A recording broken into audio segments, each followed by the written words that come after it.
What's really good, my people? Welcome into No Catch Up Sports Talk via Chicago. I'm your host, Sean Little. Big Nick the Quick with me as always. We got to wrap up Monday Night Football. Cardinals at home taking L to the New England Patriots. Kyler Murray goes down with a blown ACL. I just want to talk about the Cardinals overall. The franchise is in shambles. Nothing but bad juju, mojo, whatever you want to call it, coming out of there. We're going to talk about that. Then, of course, NFL power rankings. Who's at the top of the league right now? We have Dallas. They just lost their top tackle to also an ACL. They look terrible against the Texans. Eagles continue to roll. We'll go through our power rankings. Buffalo gets a W. They're now back in first place in the AFC. Then, of course, Tom Brady. I want to get Nick's opinion on what he did post game, signing some footballs for a couple people that picked him off after a blowout. We'll get into that. Then we'll talk NBA. Pelicans are the number one team in the West. They are rolling. Zion looks locked in. The Phoenix Suns they just bully the Phoenix Suns. I want to talk about that. Also, another team back on track and rolling right now. The Brooklyn Nets. KD. You wanted to say it. Yeah, you wanted to say it. I almost said it, but I didn't. You know what I'm saying? And then we'll talk some other NBA stuff, and we'll get into it. We got a lot of stuff to talk about here on No Catch Up. Stay locked with us. You know what time it is. Let's go. Now look at Mossy. Really? Oh, so that's how you're going to play it. You going to do this? Okay, fine. That's all I needed. That's all I needed for him to do that. And it became personal with me.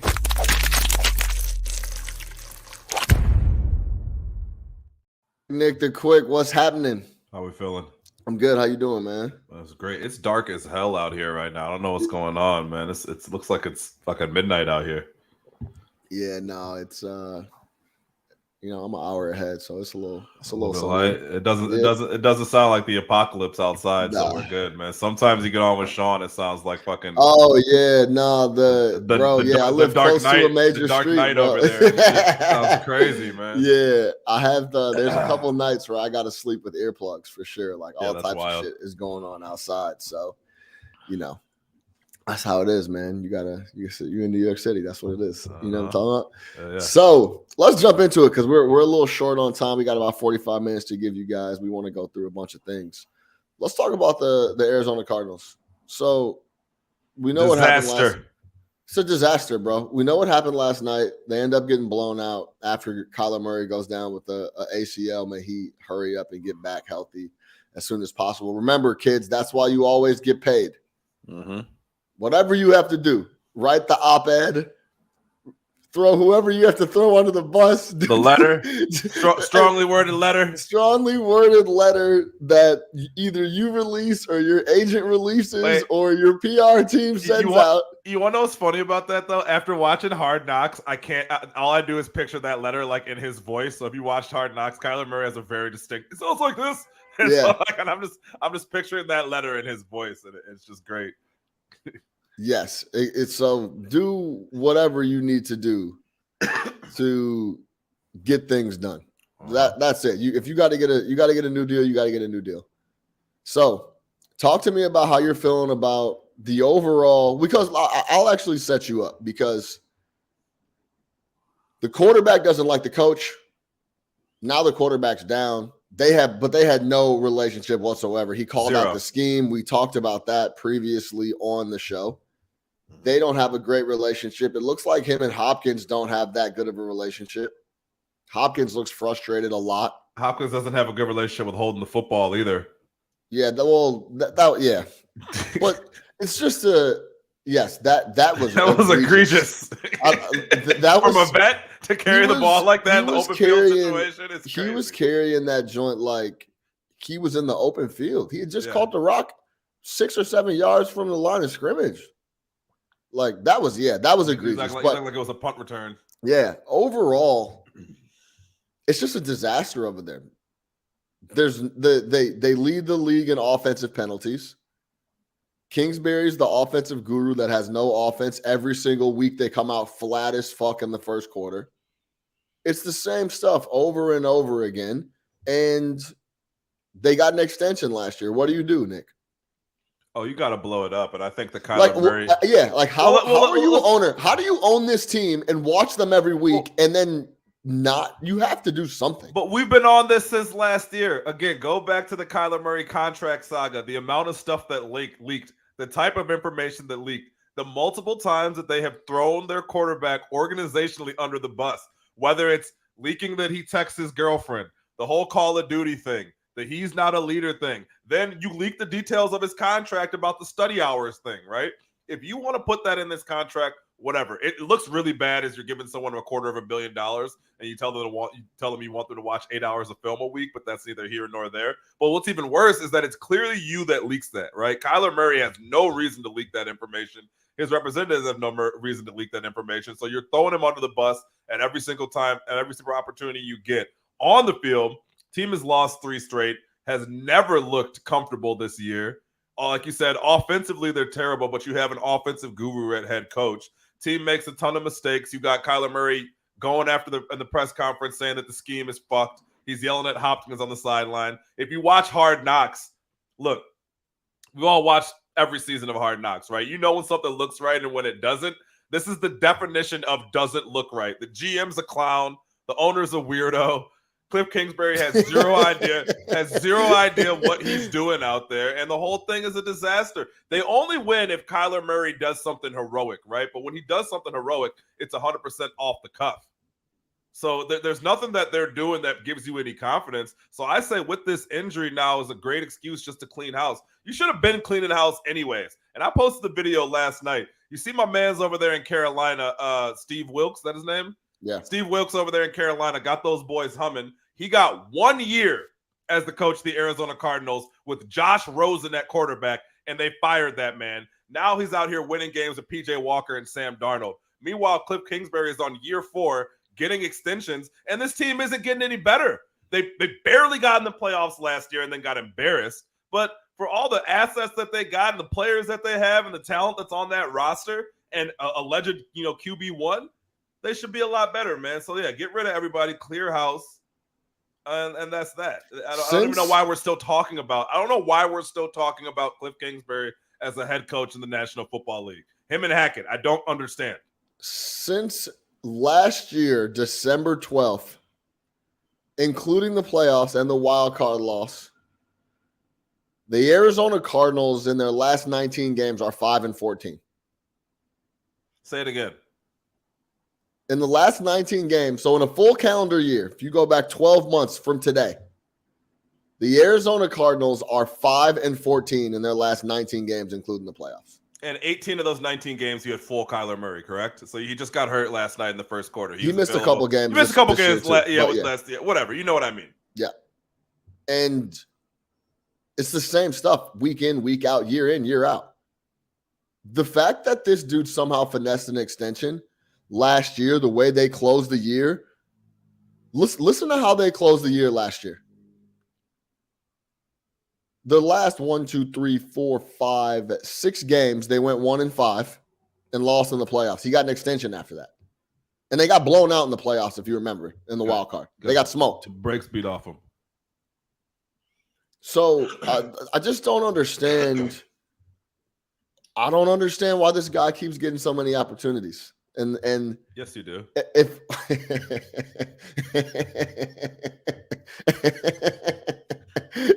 for him to week in and week out not get any wins, this is what I couldn't. This is what I couldn't get past last night.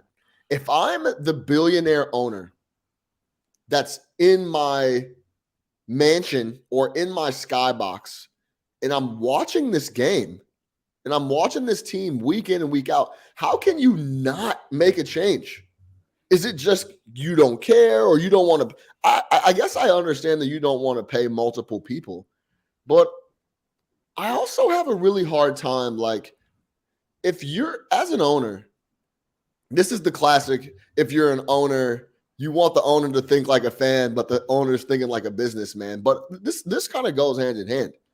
From all the research I've done and looked at a lot of this like revenue generation, when your team is good, you produce more revenue. Well, you make money off playoffs. You make money off playoffs. You make money off merchandise. You make money off everything. Everything's You make money better. off the whole economy. Area. The whole economy around your team is better. Yes. So you may take an L on paying a couple coaches at the same time, but if you're consistently competing, that's where you make your money long term. I can't get past like the Cubs thing. And I don't understand how you can own the team and come out week in, week out and watch these dudes and not make a change. Has to go. Kingsbury has to go. And Chaim has to go. Honestly, bro, Kingsbury needs to go to Jackson State or some shit like that. Stop. Don't do that. What you mean? Don't put him on us. Listen, he needs to go to a small program or something and prove himself that he could run. Like he can't. There's no stop in his career that's proved he could be a head coach and be successful. My man's got fired from Texas Tech. Remember the timeline? Remember I told you about the timeline last week? My man's got fired from Texas Tech. Got hired as the offensive court because he could not win at Texas Tech. Mind you, he had Patrick Mahomes and a lot of other quarterbacks come through that program. Wasn't Baker at Texas Tech as well? And he transferred out.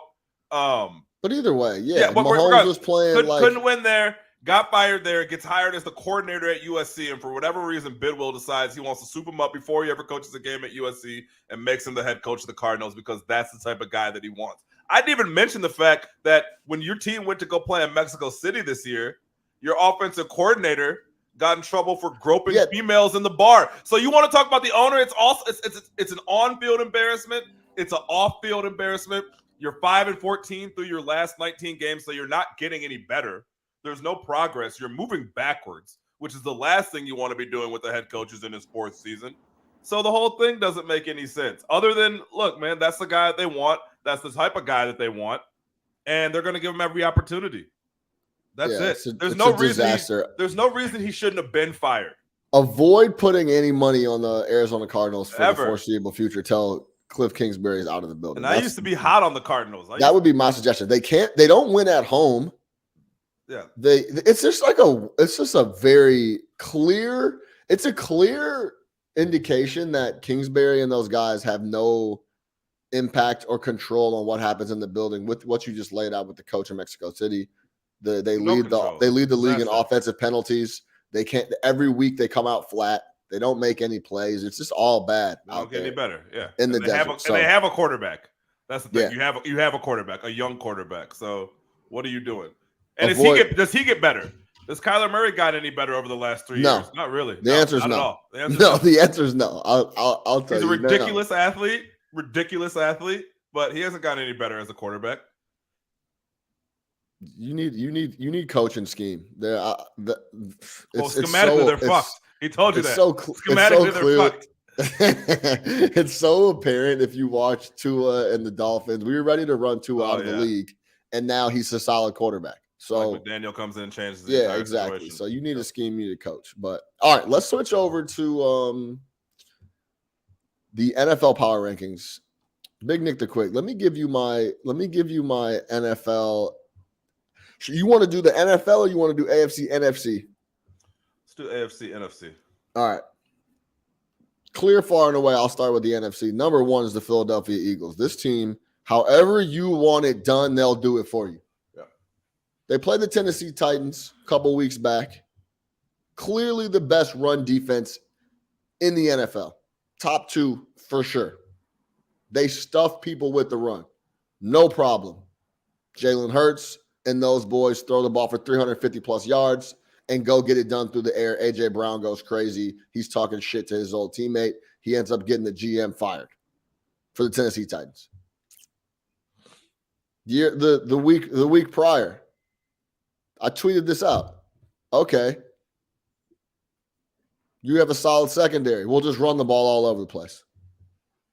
200-plus yards this week against the Giants. However you want it, the Eagles can give it to you on the offensive side of the ball. It's actually extremely impressive. They're super balanced. I talked about this last week. The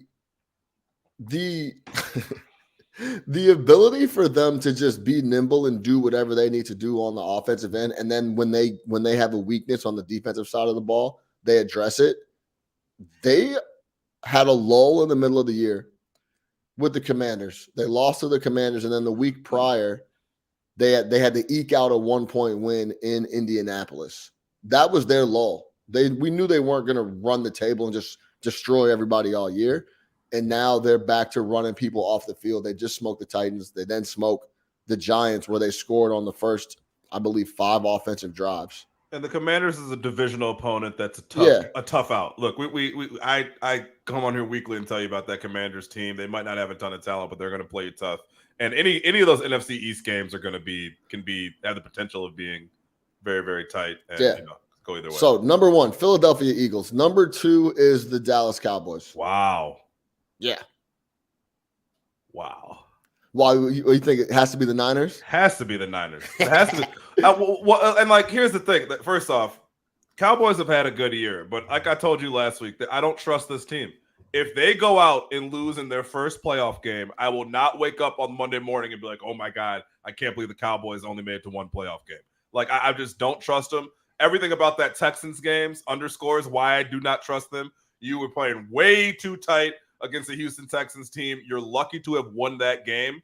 And then just the Niners part of it is this Niners defense. So you gonna let me give mine, or you gonna hijack mine and then? I thought you asked me. Go ahead. Yeah, you know what I'm saying? Go ahead. No, I'm just fucking around. I disagree. Yeah. Okay, then we'll talk about it. I'm gonna go Philadelphia Eagles, Dallas Cowboys. Clearly, San Francisco 49ers are number 3. Number 4. Can I even say this out loud? I guess it's the Seahawks. Wow. Number 5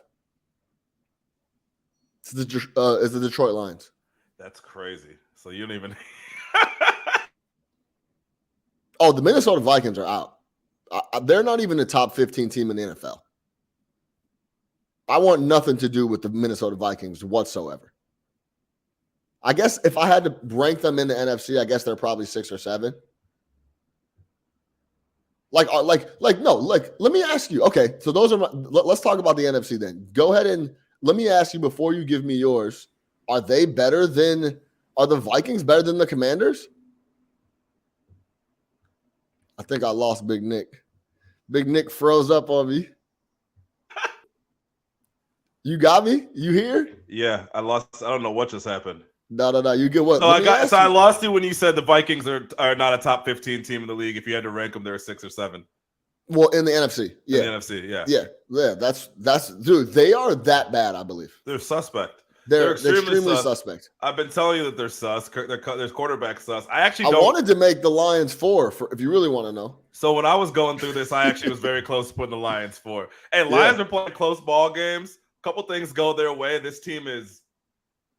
What do you mean? They're 9 they have 9 wins. No, they're not. They're 6 and 7. No, I'm saying if a couple things go their way. That's what I'm saying. Yeah, that's a 9-win team. Absolutely. Yeah. Offensively, they're terrifying.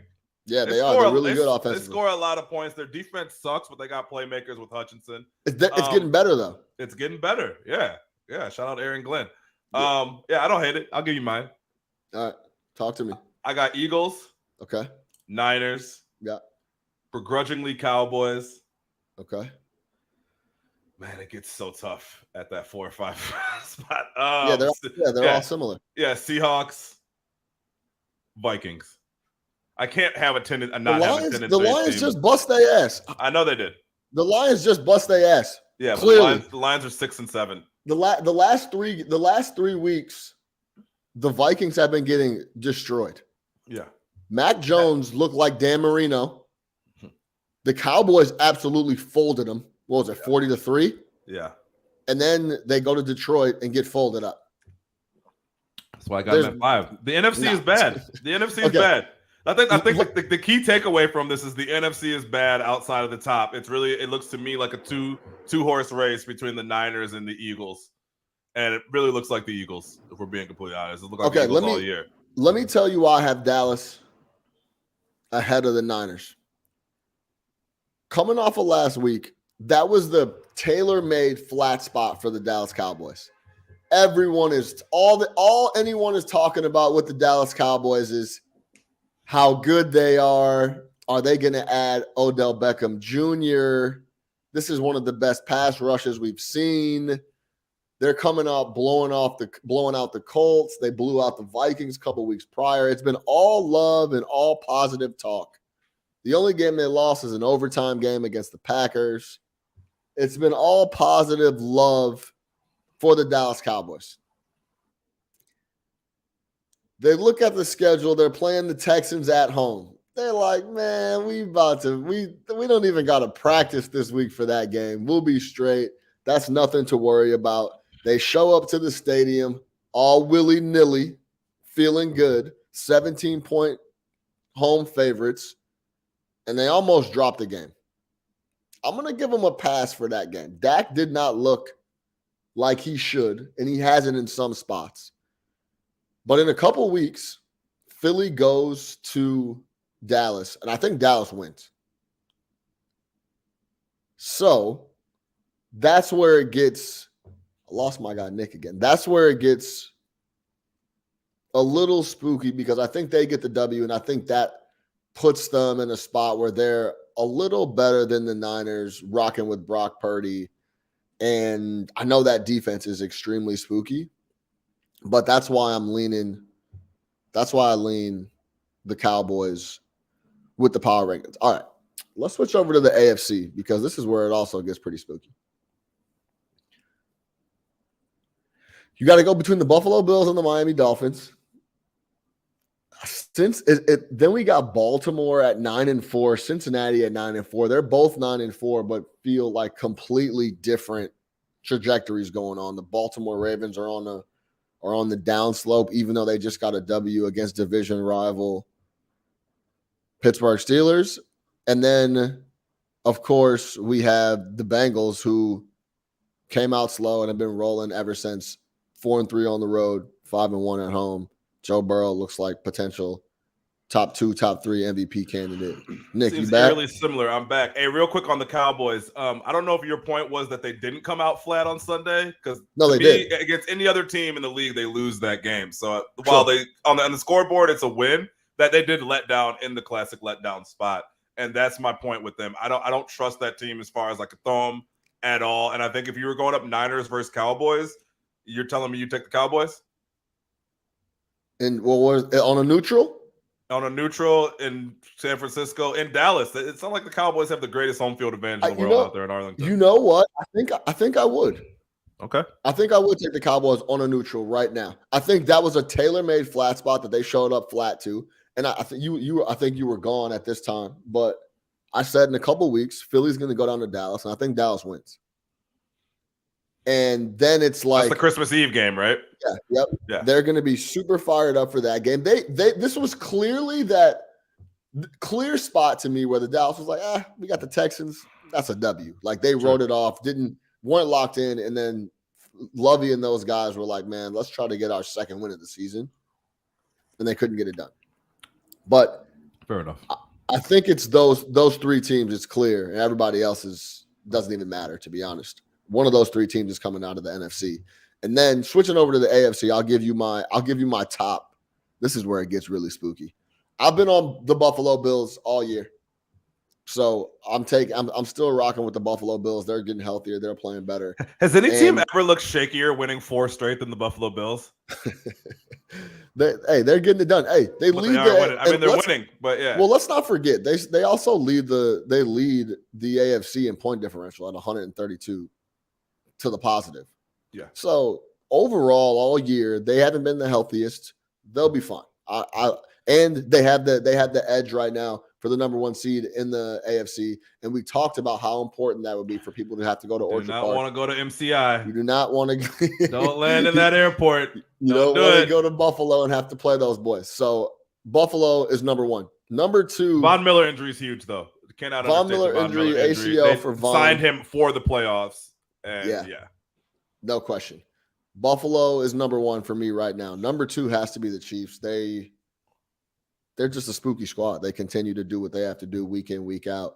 That defense looked a little sus in Denver, but they were up 27-0 in the same breath. So I got to go with them number 2. Number 3 is the Cincinnati Bengals. Easy. You could argue them right now on a power ranking standpoint. They could be number 2 because I said this on MSG the other day. People keep bringing up the Chiefs, and I guess I just did as well. But they don't want to hear about the Chiefs. Why do we keep every time we see the Chiefs, we bust their ass? Why do we keep getting compared to the Chiefs?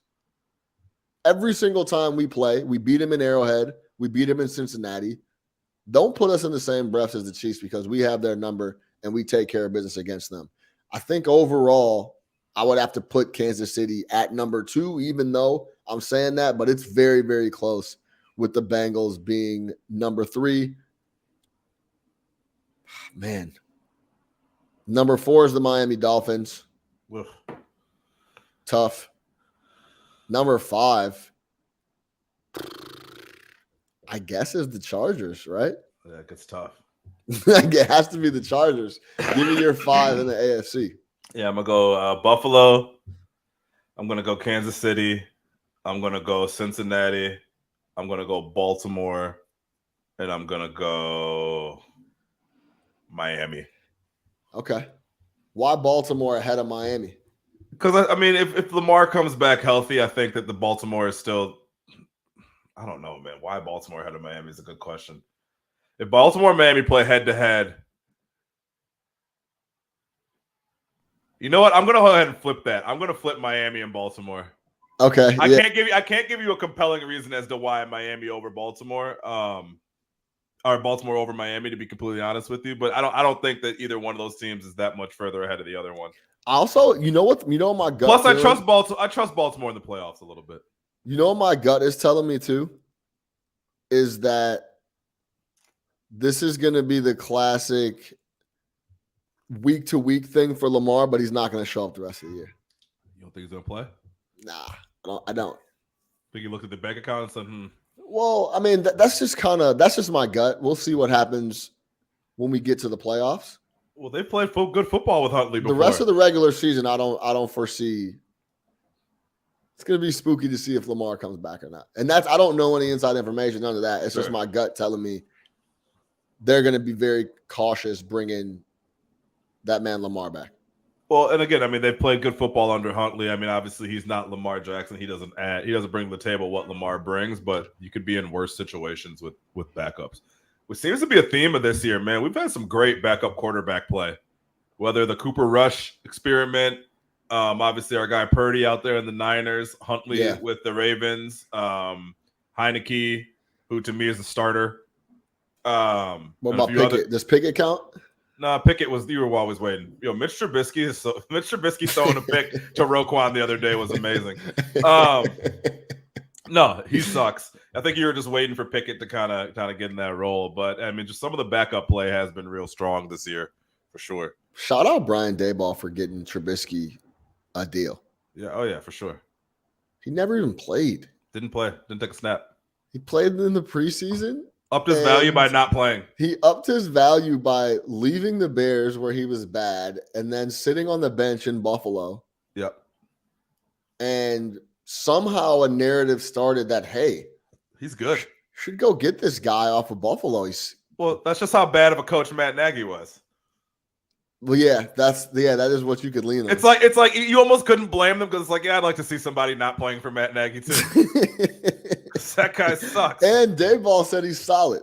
He's solid. So, I mean, look, that Steelers situation is also a dumpster fire, and it has been for the past 2 or 3 years. It's just been a quiet one because they tend to keep things under wraps. But I get the sense that locker room, if you were to have like a hidden camera in that locker room, that place is in turmoil. You're talking about the Steelers. Pittsburgh. Yeah, I think it's just a bad environment, bad situation. But what, you don't think your guys got it under control? He might. That's why I think that's the only reason why they're 5-8. Hey, look, man, we talk about it. Professionalism in these head coaches can stop bad situations from going awful.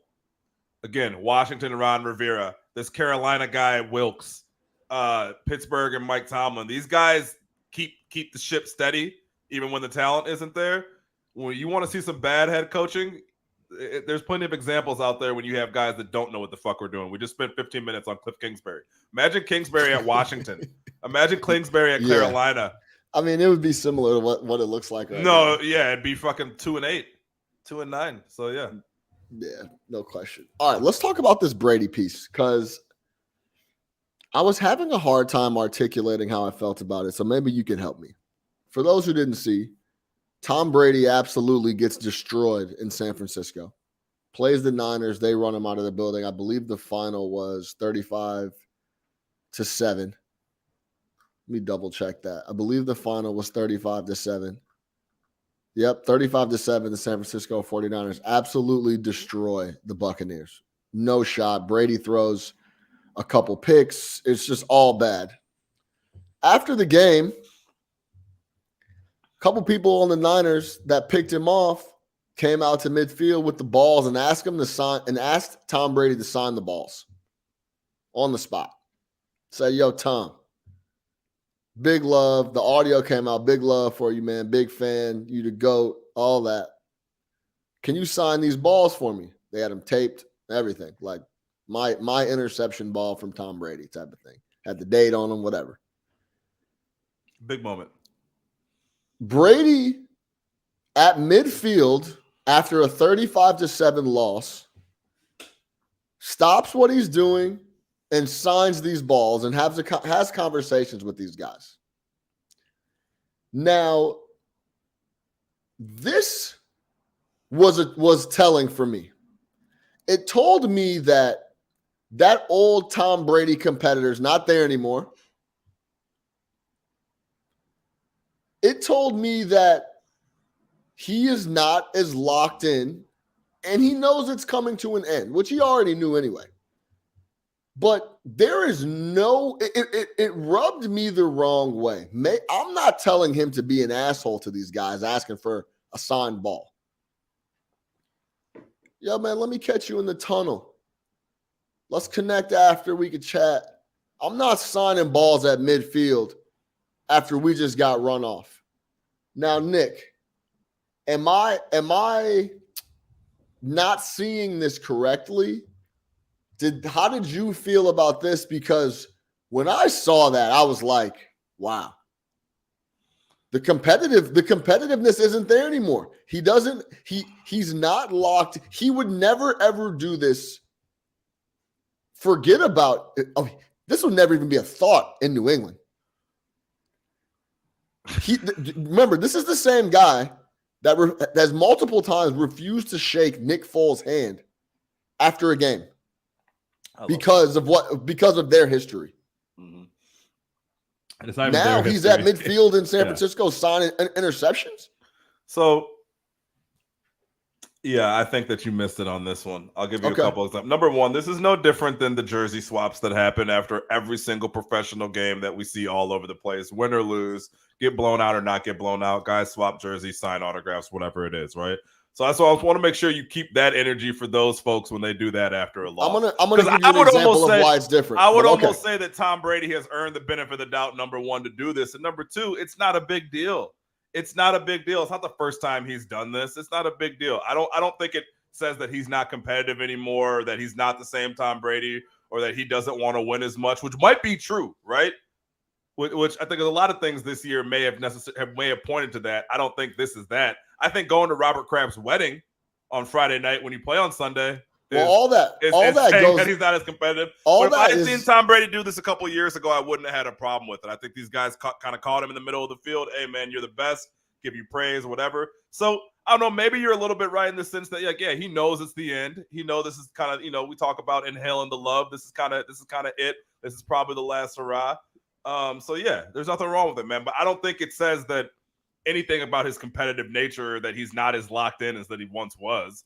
I think Nick, he's just signing some balls at midfield. The reason why this isn't a jersey swap is because this is like if Ja Morant dunked on Jared Allen and then after the game brought out a poster and said, "Hey man, will you sign this for me?" No, come on, man. Why is that different? Because that's disrespectful. This is just the ball that you intercepted from Tom Brady. Hey, you got one. You got one on me, man. Yeah, what you mean? This is just the poster of me dunking on you. I'm humiliating you. This is just it's not humiliating to get picked off and then have the dude that picked you off sign it after getting blown out 35-7. I was surprised that this was a thing. I'm shocked that this is a thing. Who cares? I mean, whatever. He signed some balls at midfield. The guys picked him off. It's all good. It's Tom fucking Brady. Who cares?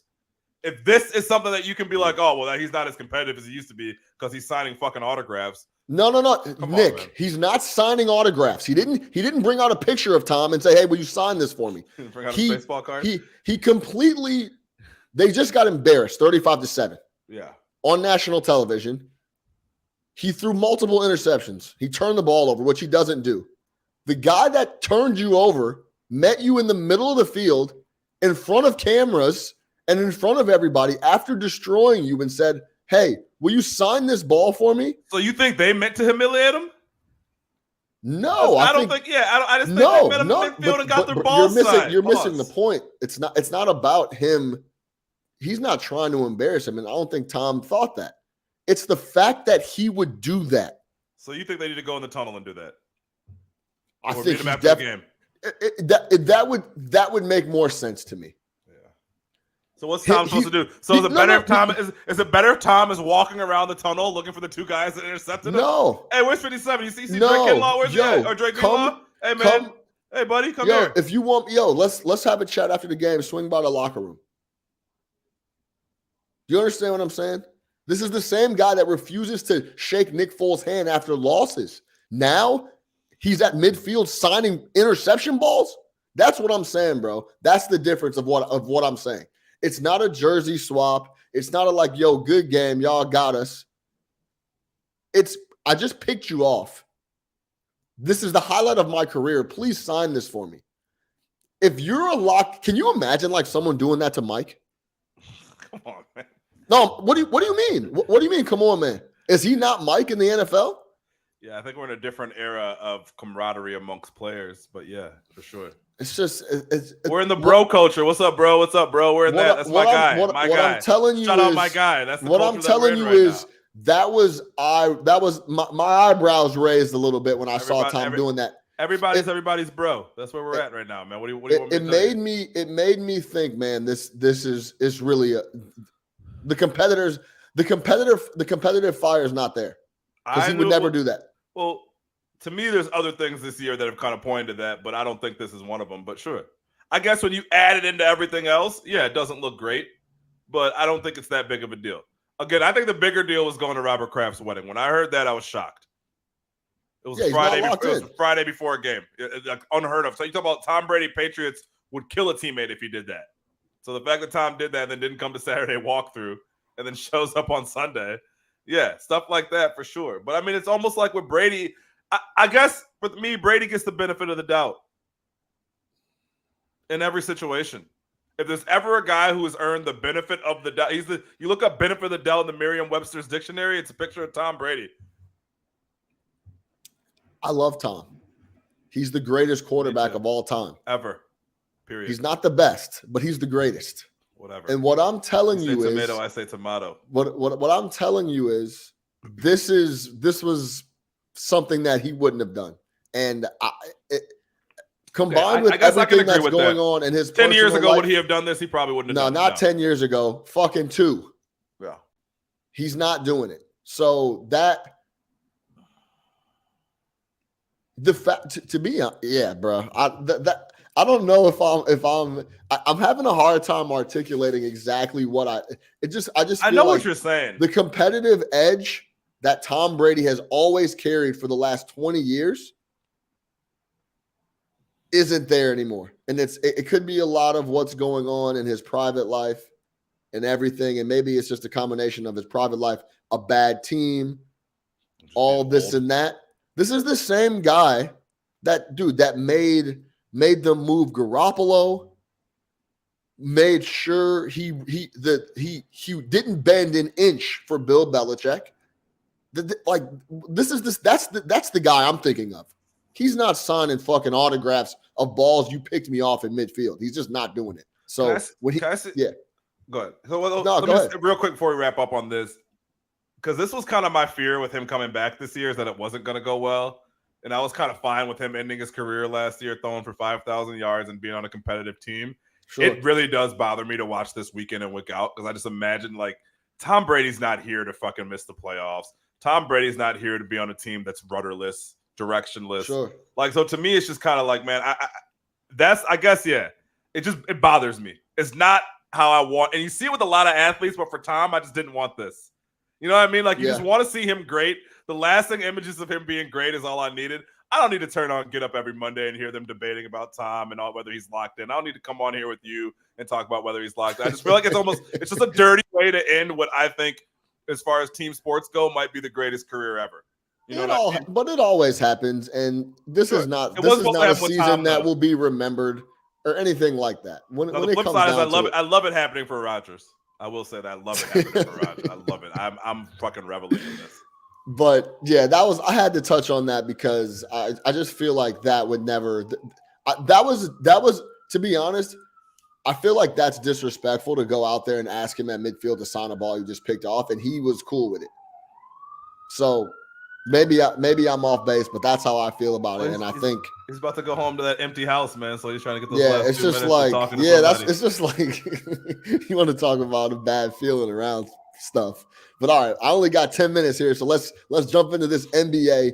Let's talk about the Pelicans, man, and let's talk about Chris Paul and the Suns and that whole thing because Bush League. If you employ Chris Paul on your fucking roster, you can't get mad about shit like that. Period. Point blank. What do you mean? Who got mad? Oh, you talking about? I thought you were talking about the Zion, the dunk when they got all. Yeah. No, I am. They got all pissy about that. I got you. Okay. You employ Chris Paul, who has more tricks and more dirty shit. You saw him throw the bow to Alvarado. If you saw the replay on that, I thought that shit was soft. If Zion wants to do a windmill, so what? Campaign, sit your ass down. Look, man. 18-8 for the Pelicans, number 1 in the West. The Grizzlies are 18-9 right now. 7 straight wins. Zion on fire. Listen to Zion's last, 6 games? 30-10-5, 30-15-8, 25-6-4, 29-10-5, 35-7-4, 35-8-3. At like 60% shooting. Running point. The team is absolutely rolling. This is what I think we got. You wanted this from them. They started off a little bit bumpy, especially after the good vibes they had from the playoff run last year. But you knew the talent on this team was crazy. I don't think that this is a team. What's the right way to word this? I'm not going to tell you that they're a contender.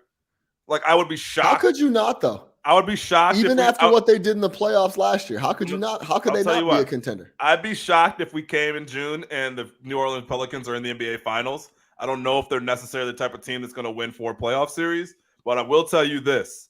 They're going to cause a lot of problems. You don't want to see them in a playoff series. They will absolutely knock off a really good team. It just, you know how hard it is to get that far, man. You got to be locked in for 4 series, and that's really, really, really, really tough.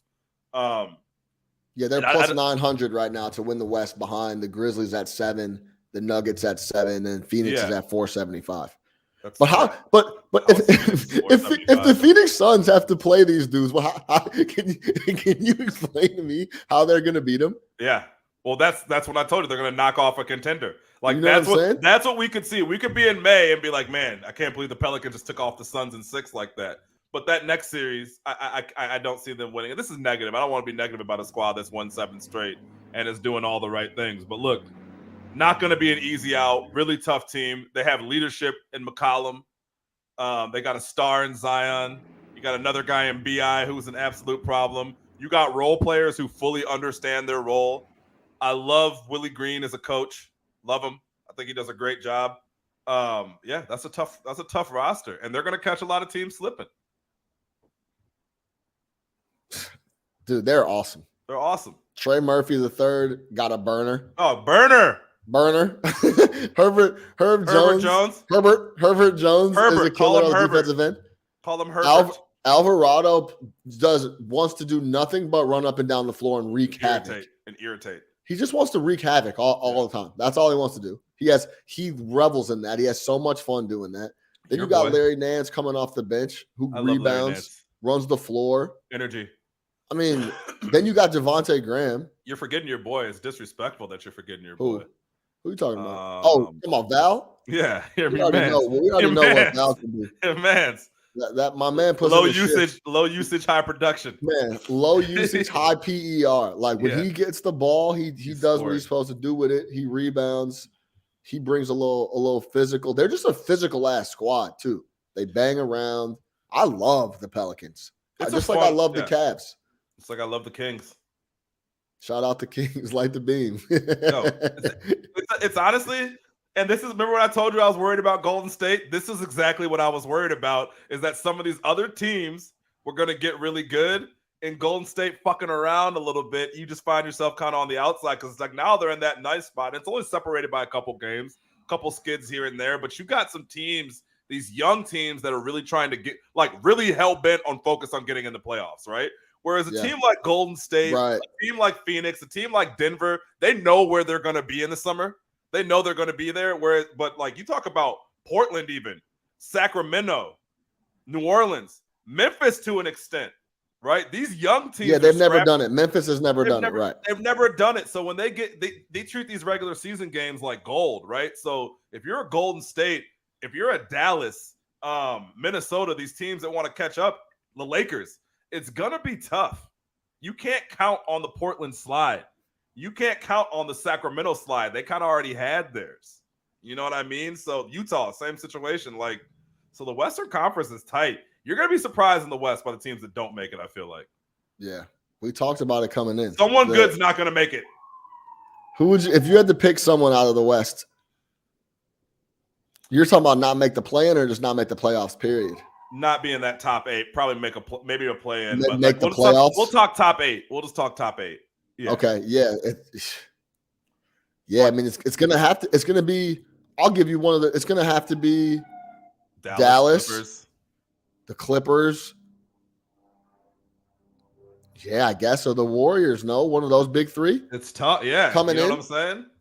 Yeah, maybe not, though. I don't know. It's really early, but – Are any of these guys? So here's the thing I would ask, like, again, for that a while, Dallas situation is interesting as well. We talked about it a couple weeks ago. Yeah. It's interesting. They can't win on the road, and everything rolls through Luka at the crib. Yeah. They play a lot of close games. Play slow. It's a lot of standing and watching. It's interesting, no question. The West is interesting. Yeah, that's loaded. What's up with the Miami Heat? And then let's talk about the Nets really quick. Never worried about the Miami Heat. Are the Heat just old?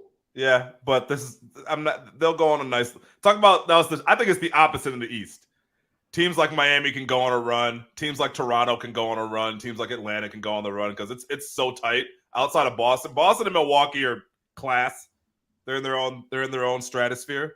Sure. But after that, I think it does get really tight. I mean, look, quietly, the Brooklyn Nets are playing really good ball. They've kind of turned down the noise a little bit. Now they're not getting coverage and they're not top of the news every single day. Teams won 4 straight, 4th in the West. Kyrie's back, not talking. The East, yeah. He's in the East. He's coloring in the Nike signs on his swoosh. Somebody came at my head on Twitter for saying Kyrie's a clown for that. So yeah, I don't know. I'm not worried about Miami though. Miami's one of those teams. Forget about 4 straight. They've won 8 of 9. Is that what it is? The Nets, 8 of 10. Yeah, for sure. Yeah. If you go back, they've won 4 straight, 8 of 9. 8 of 9. So they're rolling. Since Kyrie got back, they've been rolling. Yep. The Black Israelites inspired. Yo, come on, G. You gotta chill, dog. Come on, man. You gotta chill. I mean, no, his people showed up for him. Kyrie's inspired. Come on, man. That's crazy. Like a nation of millions to hold him back. They got a big game coming up in a couple days in Toronto. That'll be really interesting. But yeah, they've been playing really good ball. They've been playing really well. Yeah. Vaughn has come in and changed the game. Kyrie is back. Do you see any situation that it's not Boston and Milwaukee though? Is it a foregone conclusion? It's Boston and Milwaukee Eastern Conference Finals, unless barring a Giannis injury. Barring a Giannis injury and Boston hasn't played well the last couple nights, but yeah, I mean, overall, the numbers on Boston are ridiculous. So. Yeah, it's still those two guys. All right, I got to run. Yep. But for Big Nick the Quick, I am Sean Little. No, catch us Sports Talk via Chicago. Make sure you subscribe everywhere. Tell the homies to tell a friend. Sorry for the rush, but we got to eat out here. We'll see y'all next week.